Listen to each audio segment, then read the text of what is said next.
Saudi இருக்கிறாங்கல்ல, அடுத்த கட்ட பேச்சுவார்த்தை ரஷ்யாக்கும் அமெரிக்காவுக்கும் வந்து பார்த்தீங்கன்னா பேச்சுவார்த்தை நடக்க வைக்கிறதுக்கு மறைமுகமாக ட்ரை பண்ணிட்டு இருக்காங்க, நேர்முகமாக ட்ரை பண்ணிட்டு இருக்காங்கன்னு பல வகையான செய்திகள் வந்துகிட்டு இருக்கு. ட்ரம்ப் அவர்களை நேரில் விஜயம் பண்ணி ரஷ்ய அதிபரான விளாடிமிர் புட்டின் அவர்களை சவுதியில் வச்சு நேருக்கு நேர் பேசிக்க போறாங்க. அதாவது ஃபோனில் பேசினதுக்கு அப்புறமா கொஞ்சம் பேச்சு இல்லை, பார்த்துக்கிறது இல்லை, அந்த மாதிரி இருக்கு இல்லையா. வாங்க பார்த்துக்கலாம், பேசியாச்சு பிடிச்சாச்சு.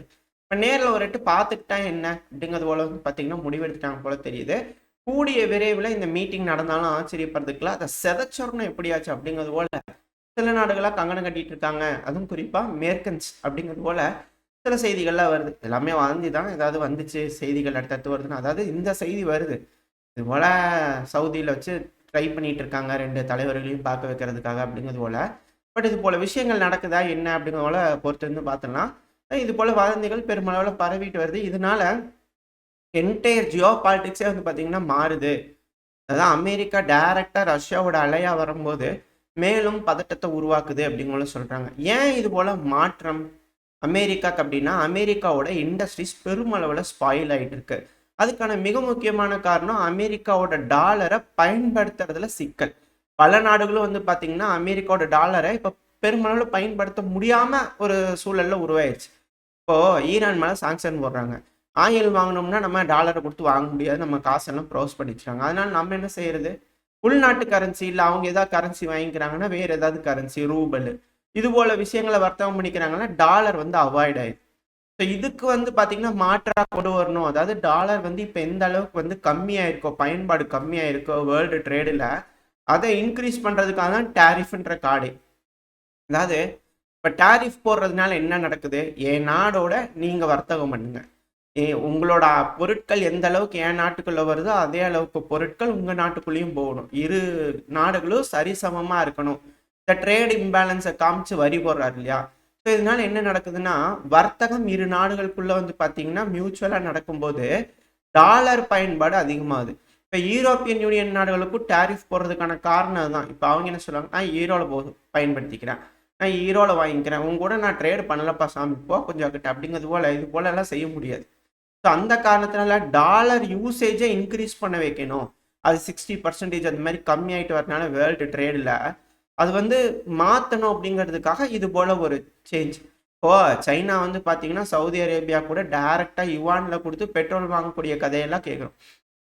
இது போல விஷயங்கள்லாம் நடக்கிறதுனால வேற கரன்சிஸ் வந்து யூசேஜ் கம்மி பண்ணுன்றதுக்காக இது போல டேரிஃப் அப்படிங்கிற சொன்னாங்க. ஒரு கேமும் கரெக்டாக விளையாடிட்டு இருக்காரு இல்லையா. ஸோ இது போல கேம்ஸ்ல வந்து பார்த்தீங்கன்னா விளையாடிட்டு இருக்கும்போது அமெரிக்காவோட எக்கனமியை பெருமளவில் பில்டு பண்ணணுன்றதுக்காக முயற்சி தான் ட்ரம்ப் அவர்கள் இருக்கிறார். ஆனால் அதே நேரத்தில் இந்த வார் நடந்துட்டு இருக்கு, எல்லா சாங்ஷன் போட்டாங்க, எல்லாமே செய்கிறாங்க. ஆனால் ரஷ்யா வந்து பார்த்தீங்கன்னா ஏதாவது பிரச்சனையாச்சா எக்கனாமிலன்னு கேட்டால் இப்போ வரைக்கும் பெருமளவில் இல்லை. ஆனால் அவங்களோட தொழில்நுட்பம் அடுத்த கட்ட வளர்ச்சி அடைஞ்சு போயிட்டே இருக்கு. ஆயுதங்கள் தயாரிக்கிறாங்க, விமானங்கள் தயாரிக்கிறாங்க, பேட்ஜ் பஜ்ஜா இறக்குறாங்க, எல்லாம் நம்ம பார்த்தாச்சு. பல நாடுகளோட உறவுகள் பல கலர்ல வந்து பார்த்தீங்கன்னா பூ வந்து மலர்ந்துருக்கு. அதுவும் நார்த் கொரியா, ஈரான் கூடலாம் வந்து பார்த்தீங்கன்னா இந்த அளவுக்கு மலருமா, அதுவும் இவ்வளவு பூக்கள் பூக்குமா அப்படிங்கிறது போல அது கார்டனாக மாறிட்டு வருது. அந்த ரிலேஷன்ஷிப் அது சைனாலாம் இருக்கிறதுனால பயங்கர கார்டனாக மாறிட்டு வருது. ஸோ இது கார்டனாக மாற மாற என்ன நடக்குது, யூரோப்பியன்லாம் வறண்ட காடாக மாறிட்டு வருது. ஸோ இது போல விஷயங்களாக இருக்கிறதுனால அமெரிக்காவுக்கு கொஞ்சம் சிக்கல். அதனால இது போல ஒரு மாற்றமா அப்படிங்கிற கேள்விகள் இருக்கு. ஏன்னா இப்போ பாருங்க ரஷ்யா கிளானஸ் கேட்டோ அடுத்த ஜெனரேஷன் சேட்டலைட் கம்யூனிகேஷன் சிஸ்டமுக்கு வந்து பார்த்தீங்கன்னா ராக்கெட்டை ஏவி இருக்கிறாங்க. தொழில்நுட்ப வளர்ச்சி அடுத்த கட்டத்துக்கு நோக்கி போயிட்டு இருக்காங்க. சைனா, இந்தியா, ரஷ்யாங்கிறது அப்படியே நேர்முகமாக இருக்கு. ஆனால் அதுக்கு மாறா அமெரிக்கன்ஸ் இறங்க முகமாக இருக்காங்க. ஆனால் நம்மளுக்கு இன்ஜின்க்கு இப்போ வரைக்கும் பிரச்சனையாக இருக்கு. ஏன்னா திரும்ப ஒரு வருஷம் சாங்ஷனை போட்டதுனால தான் இப்போ வரைக்கும் நம்மளுக்கு சிக்கலாக இருக்கு. என்ன பண்ணுறதுன்னு தெரில. ஒன்ஸ் இவங்க ரெண்டு பேர் பேசி முடிவெடுத்துட்டாங்கன்னா கூட நம்ம வந்து ரஷ்யா கூட பேசி இன்ஜினுக்கு டீல் இது போல விஷயங்கள்லாம் போடலாம்.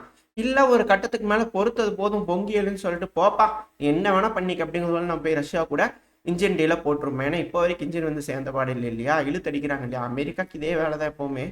அதாவது வேஸ்ட்டு, அது வந்து குப்பை, இதுக்கு மேலே அது வந்து டஸ்ட்பினில் போடணும் அப்படின்னா அது நல்ல ரேட்டுக்கு விற்று காசு பார்க்கலாம் அப்படிங்கிற போல ஆயுதத்தை விற்பாங்க மற்ற நாடுகள். அதாவது நம்மள மாதிரி நாடுகளுக்குலாம் அப்படி தான் கொடுப்பாங்க. இதே பாகிஸ்தான் வச்சுக்கோங்க, பளபளன்னு தொடச்சி வைக்கிறேன், நானே செலவு பண்ணி ரெடி பண்ணி கொடுக்குறேன் அப்படிங்கிறது போல அவங்களே வந்து செஞ்சு கொடுத்தாலும் ஆச்சரியப்படுறதுக்கு இல்லை. ஸோ இது போல வேலைகள்லாம் அமெரிக்காவில் செய்யறதுனால எப்படி நம்ம நாடுகளை இதை வந்து ஓவர் கம் பண்ணி வர போகிறாங்க அப்படிங்கிறத வெயிட் பண்ணி பார்க்கலாம். ஆனால் மிக முக்கியமான விஷயம் இதுதான். இப்போ அமெரிக்கா வந்து பார்த்தீங்கன்னா கையில் எடுத்திருக்கக்கூடிய விஷயம் என்ன அப்படின்னா உறவாடி கெடுத்தல்.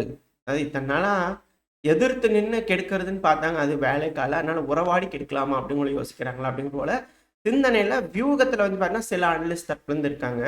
ஆனால் இப்போ வந்து பார்த்தீங்கன்னா ஷாக்குள்ள ஏன்பா கதவுல சாத்துங்க. ஏன்னா டிப்ளமசி டெமோக்ரஸிங்கிறது கதவை சாத்தி வச்சுட்டு தான் பேசும், புரியுதுங்களா? அப்புறம் கதவை பெப்பரப்பான்னு திறந்து விட்டா எல்லாம் பேசிக்க முடியும். ஸோ அதனால டொயோட்டா கம்பெனி வந்து பார்த்தீங்கன்னா ரஷ்யாவில் போய் கதவை சாத்தி பேசிக்கிறாங்க. அப்படி பேசுனதுல என்னங்க சார் நேராக உழுகணுங்களா, சாஸ்டாங்கம்மா, இல்லை எப்படிங்க சார் தொட்டு கும்பிட்டா மட்டும் போதுங்களா அப்படிங்கிறது போல கேட்டிருப்பாங்களா என்னமோ தெரியல. ஏன்னா கடை ஓப்பன் பண்ணிக்கலாங்களா அப்படிங்கிறது போல இதெல்லாம் என்ன பொழப்பு, இதுக்கெல்லாம் எதுக்கு போனாங்க, இப்போ எதுக்கு வராங்கன்னே தெரியல. அதாவது வீம்பு பிடிச்சிட்டு போயிட்டாங்க. இப்போ நட்டம் பெருமளவில் ஆகுது. ஏன்னா $300 பில்லியன் உதவி செஞ்சு $300 பில்லியன். இங்கே ரஷ்யாவோட சாங்ஷன் போட்டதுனால அவங்களுக்கு $300 பில்லியன் நட்டமாமா. அப்புறம் வந்து விழுந்துதான் ஆகணும். அப்புறம் பர்மிஷன் கொடுக்கணும் இல்லை நாட்டில் வந்து எல்லாம் செய்யணும்னா. அதாவது இதை டேக் ஓவர் பண்ணுறதுக்கு இந்த ஏஷியாவில் இருக்கக்கூடிய நாடுகள், குறிப்பாக சீனா. ஸோ இவங்களாம் வந்து அந்த இடத்துல இருக்கிற கேப்ஸ் எல்லாம் நிரப்புறதுனால அவங்களுக்கு என்ன பண்ணுறதுனே தெரியல. அது மட்டும் இல்லாமல் மேற்குலக நாடுகளோட கம்பெனிஸ்லாம் வந்து பார்த்தீங்கன்னா ரஷ்யாவிலேருந்து போகும்போது சீனாவோட கம்பெனிஸ்லாம் டேக் ஓவர் பண்ணிட்டுருக்காங்க அப்படிங்கிற உள்ள செய்திகள்லாம் கேட்க முடிஞ்சது இல்லையா? அது பெரும்பாலான ரஷ்யர்களுக்கு பிடிக்கல அப்படி இப்படின்னு ஏகப்பட்ட கதைகள் சொன்னாலும் ஒரு கட்டத்துக்கு மேலே வந்து பார்த்தீங்கன்னா அந்த சேல்ஸ் கம்மியாயிடுதுல அமெரிக்காவில். அதனால் நம்மளே திரும்பி எடுத்துக்கலாமா என்ன ஏதுங்கிறது பேசி சொல்கிறதெல்லாம் சவுக்கடி. இல்லை ஏதோ பனிஷ்மெண்ட் ஏதோ ஒன்று கொடுத்தாங்கன்னா வாங்கிட்டு கம்முன்னு அப்புறம் அதுக்கேற்ற மாதிரி சொல்கிறபடிலாம் கேட்டுட்டு செஞ்சுக்கிட்டா தானே அப்புறம் வியாபாரம் பண்ண முடியும். ஏன்னா அவங்க தோக்கடிக்கிறதுன்றது முடியாது. இதுக்கு மேலே ஒன்றும் போர் பெருமளவில் போய் அணு ஆயுதங்கள்லாம் போட்டு முடிச்சு நாசக்காடு பண்ணிட்டோம்னா வேணால் அடுத்தது யோசிக்கலாம். அவங்களும் சும்மா இல்லை, அவங்ககிட்ட 5000 குண்டுகள் இருக்குது. முடிச்சுட்டு வேணால் அதுக்கப்புறம் ஏன்னா மிச்சம் மீதி இருக்கிறாங்கன்னா அப்புறம் யோசிக்கலாம். ஆனால் இப்போதைக்கு வழி இல்லை. அதுக்கு வழி இல்லை அப்படின்னா நம்ம போய் சரண்டர் ஆக வேண்டியதான்னு சொல்லி சரண்டர் ஆகிறாங்களான்னு கேள்வி இருக்குது. அது மட்டும் இல்லாமல் இத்தனை நாளாக இந்த உக்ரைனை வந்து பார்த்தீங்கன்னா அமெரிக்கா கையில் வச்சுட்டு இருந்தாங்க. இதுக்கப்புறம் ஓப்பன் பண்ணி விட்டுட்டாங்க. அது கேஷ் பட்டேல் அவர்கள், FBI டைரக்டர் சீஃப், அவர் என்ன சொல்லிக்கிறாரு, அதாவது உக்ரைனுங்கிறது மணி லாண்டரிங் இடமா மாறிடுச்சுங்க அப்படிங்கிறது போல. இப்போ தான் தெரியுதா நம்ம எத்தனை பதிவுகளில் பார்த்துருக்கோம், எப்பேற்பட்ட ஊழல்களை பார்த்துருக்கோம், எந்த அளவுக்கு ஊழல்களை நம்ம சேனலில் வெளியே கொண்டு வந்திருக்கோம். டாலராக கொண்டு வந்திருக்கோம். எல்லா இதையும் மில்லியன் கணக்கான டாலர்ஸ் வந்து பார்த்தீங்கன்னா நம்ம பார்த்துருக்கோம். இப்போ அதெல்லாம் வந்து பார்த்தீங்கன்னா இப்போ தான் அவங்களுக்கு தெரிஞ்சு புரிஞ்சு இப்போ அந்த விஷயங்களை இறங்கியிருக்கிறாங்க, எல்லாம் கண்டுபிடிச்சி. ஏன்னா ஜெலன்ஸ்கி அவர்கள் எங்ககிட்ட அவ்வளோ பணம்லாம் வரலீங்க, யார் கொடுத்தாங்களோ அவங்ககிட்ட போய் கேளுங்க அப்படிங்களும் சொல்லிட்டார் இல்லையா? ஸோ அதனால இதுக்கு மேலே அதை அப்படியே அவங்க என்கொயரி பண்ணி அப்படியே நம்ம பக்கம் கேமரா திரும்புதே அப்படிங்கிற பைடன் அவர்கள் உட்காந்துருப்பாரான்னு தெரியல. ஸோ பார்த்துட்டாங்க. ட்ரம்ப் அவர்களுக்கு எப்படி கேஸோ அதே போல் அங்கேயும் கேஸ் வருமா அப்படிங்கிற போல இருக்குது. ஸோ வெயிட் பண்ணி பார்ப்போம் அந்த மூமெண்ட்ஸில் எப்படி நடக்க போகுதுன்னு. ஆனால் இங்கே ஒரு விஷயம் என்னன்னா அமெரிக்கா கையை ஓப்பன் பண்ணி விட்டதுனால இப்போ அந்த பறவை வந்து பார்த்தீங்கன்னா உக்ரைன்ற பறவை இப்போ பறந்து போய் சீனா அப்படிங்கிற கையில் உட்காந்துருக்கு. ஆண்ட்ரே எமார்க் அவர்கள், அதாவது இதுக்கப்புறம் எங்களுக்கு உதவ முடியும், பேச்சுவார்த்தையில் ஒரு நல்ல முடிவு கொண்டு வர முடியும்னா அது சீனா தான். சீனானால முடியுங்க கண்டிப்பாக. அதாவது பைடன் அவர்கள் ஒரு மெமோ எழுதி வச்சுட்டு போனதாக சொன்னார் இல்லையா? அதாவது உக்ரைனை நம்ம வச்சு நம்ம எதுவும் பண்ண முடியாது. ஏன்னா நம்ம போய் பேசினோம்னா நம்மளுக்கு ரஷ்யாவுக்கும் சண்டை வந்துடும். அதனால் நீ என்ன பண்ணு, சீனா கிட்ட கொடுத்துருவாங்கள. சீனாவும் ரஷ்யாவும் பேசிக்கிட்டோம், அப்புறம் அவங்களுக்குள்ள சண்டை வந்துடும் ஆட்டோமேட்டிக்காக அப்படிங்கிறத போல ஏதோ எழுதி கொடுத்துருப்பார் போல தெரியுது. ஏன்னா இப்போ சைனா வந்து பார்த்தீங்கன்னா பெருமளவில் நம்பி இருக்கிறாங்க, சைனானால முடியும் அப்படிங்கிறது போல இவங்க நம்பி இருக்கிறாங்க. இப்போ சைனா எப்படி ரஷ்யாவுக்கு எகெயின்ஸ்டாக போவாங்களா அப்படின்ற கேள்விகள் இருக்கு. அதாவது இது போல விஷயங்கள்லாம் வர்றதுனால இது வரைக்கும் இது போல விஷயங்கள் அவங்ககிட்ட சொன்னதில்லை. பட் ஆனால் இப்போ நான் எடுத்துகிட்டு வந்து உங்களுக்கு சொல்கிறேன். காலத்தில் இது போல பல விஷயங்கள் இருக்கு. அது ஏஷியன்ஸ் வந்து பார்த்தீங்கன்னா எல்லா இடத்துலையும் அந்த கேம்ப் மாதிரி வச்சு இவங்கெல்லாம் நீ பெரிய ஆளா நான் பெரிய ஆளான்னு ஒரு இடத்துல முன்னேறிட்டு இருக்கிறாங்க ரஷ்யாவில். அது நம்ம பிரைம் மினிஸ்டர் வேறு வந்து போனீங்கன்னா நம்ம ஆளுங்களாம் அங்கே இருக்கிறான்றது கன்ஃபார்ம் பண்ணிக்கிறாங்க. அதனால நீங்கள் சில நபர்கள் அங்கே இருக்கிறாங்க அப்படிங்கிறது நம்ம ஓப்பனாக சொல்லிக்கலாம். சில நபர்கள் அது கூட்டிகிட்டு வந்தாச்சு, நம்மளை கூட்டிகிட்டு வந்துட்டோம், 100% கூட்டிகிட்டு வந்தாச்சு, புரியுதுங்களா? ஆனால் சீனா இருக்கிறாங்க தெரியுங்களா, அதாவது நார்த் கொரியன்ஸ் அப்படிங்கிறதோட பிடிச்சிட்டு போகிறாங்க இல்லையா? அவங்க நார்த் கொரியன்ஸே இல்லை, ஆனால் பூரா சீனான்ஸ் அப்படிங்கிறது போல் வீடியோ பதிவுகள் வந்துக்கிட்டு இருக்கு. இது முதல்லேருந்தே நம்ம சொல்லியிருக்கிறோம். ஜப்பான்லேருந்து போயிருக்கிறாங்க, இது போல் சில நாடுகள்லேருந்துலாம் போயிருக்காங்க. பேர்கள்லாம் சொல்லியிருப்போம். நான் அஃபிஷியலாக யாரும் சொல்லாததுனால நம்மளால சொல்ல முடியாது, ஏன்னா நம்மளுக்கு தெரியாது. ஆனால் இவங்க சீனா மொழியில் எழுதுறதுனால இப்போ நம்மளால சொல்ல முடியுது இவங்கள சீனாக்காரங்க தான் அப்படிங்கிறது போல். இப்போ வேணும்னே அங்கே இருக்கிறவங்கலாம் இது போல் சீனா மொழியில் எழுதி பேசி வீடியோ பதிவுகளை விட்டு விளையாட்டு காமிச்சிட்டு இருக்காங்க. பா நாங்களே உள்ள வந்து உங்களுக்கு எதிராக சண்டை பிடிச்சிட்டு இருக்கிறோம்ப்பா, நீங்க என்ன எங்க நாட்டுக்குள்ள போறீங்க அப்படிங்கிறது போல. அதாவது இதுல இருந்து இந்த ஏசிய நாடுகளோட ஒற்றுமை வந்து பார்த்தீங்கன்னா இந்த போர்ல தெரியுது. அதை பிரிக்கிறதுக்கோசரம் தான் இப்போ ஆண்ட்ரே மார்க் அவர்கள் போறாரா? இப்போ போய் அங்கே என்ன டிமாண்ட் வைக்க போறாரு? அதாவது அமெரிக்காவே டென்ஷன் ஆயிட்டாங்க. அமெரிக்காவோட காமர்ஸ் செக்ரட்டரி இருக்கிறார் இல்லையா, அவர் வந்து டிவியில் உட்காந்து பேசிட்டு இருக்கும்போது அவர் என்னங்க சும்மா சும்மா பேசினதே பேசிட்டு இருக்கிறாரு. 300 பில்லியன் இழப்பீடு வேணும், எல்லா டேட்டில் இந்த பின்வாங்கணும். நான் சும்மா சும்மா அதுவே பேசிட்டு இருக்கிறேன், செக்யூரிட்டி கேரண்டி வேணும், அது என்னங்க பண்ண முடியும்? அப்போ இந்த அளவுக்கு பிரச்சனை ஆகி போச்சு, இப்போ வந்து இப்படி பேசினா எப்படிங்க அப்படிங்கிற அவர் வெகுண்டெழுந்து பேசிட்டு இருக்கிறார். இப்போ அதே மாதிரி போய் ஜின்பிங் அவர்கள்கிட்ட உட்காந்துட்டு எங்களுக்கு செக்யூரிட்டி கேரண்டி வேணும், நீங்கள் உங்கள் ராணுவத்தை அனுப்புறீங்களான்னு கேட்பாங்க. இல்லை அமெரிக்க ராணுவம் வரும், நீங்கள் அதுக்கு ஓகேன்னு ரஷ்யா ஐட்டம் வாங்கிட்டாங்கன்னு கேட்பாங்களா? இல்லை சீனா உங்கள் தலைமையில் ஒரு நேட்டோ உருவாக்குங்க, அதை கொண்டு வந்து இங்கே வைங்க அப்படிங்கிறது போல கேட்பாங்களா? என்ன ஏதுங்கிறது தெரியல. அப்படி உருவாக்குனாங்கன்னா எப்படி? ரஷ்யா, சைனா, இந்தியா இங்கே இருக்கிற வீரர்கள்லாம் போய் இதுக்கப்புறம் உக்ரைன் நாட்டுக்குள்ளே உட்காந்துட்டு பாதுகாப்பு பண்ணிட்டு அங்கே இருக்கக்கூடிய இயற்கை வளங்கள்லாம் எடுத்து உக்ரைனை கன்ஸ்ட்ரக்ட் பண்ணுவாங்களா?